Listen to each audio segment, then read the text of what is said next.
The Greek mathematician Pythagoras carried out the earliest known acoustical experiments. Knowing that the shorter the length of a string, the higher the pitch will be, Pythagoras demonstrated that pleasing intervals were sounded when a string is divided into certain rados. When the length is halved, an octave is formed. When it is reduced to 2/3, the pitch is raised by a perfect fifth. When reduced to 3/4, it gives the perfect fourth.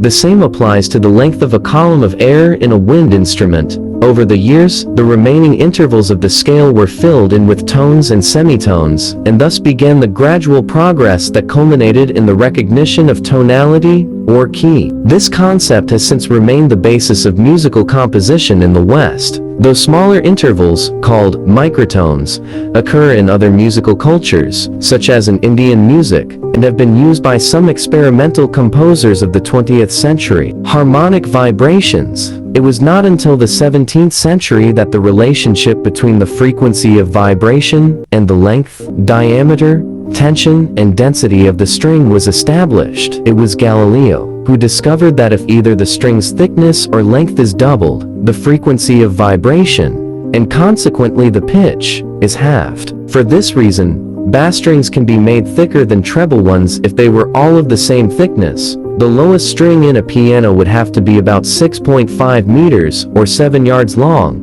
Notation. The staff originated in medieval Europe as a means of recording plainsong. At first, it was a single line around which the neumes, like small ticks, were placed to show the approximate melodic and rhythmic shape. Additional lines were added in the 11th century, and the spaces, as well as the lines, were used to position the notes. By the 16th century, today's exactitude of recording pitch was arrived at when a pair of 5-line staves became the norm, arranged as a grand staff, with the top 5 lines forming the treble clef and the bottom 5 lines the bass clef. The flat sign, which originally applied only to the B line, originated as a lowercase b. The natural sign was a square Gothic B that was later modified to give today's symbol. The sharp sign originated as a cancel B with a stroke through it. Tonic solfa.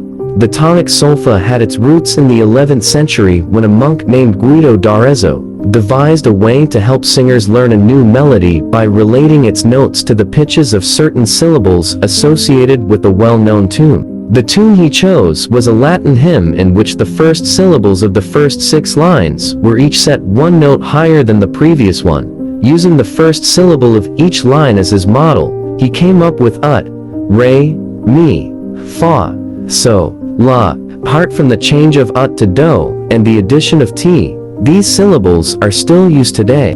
Novel notation. During the 20th century, various avant-garde composers have experimented with new forms of notation, including squiggles, blobs, graphs, and wiring diagrams. Only one system made an impression, albeit very minor, and that was only because a very rich man, Cornelius Pot, was behind it.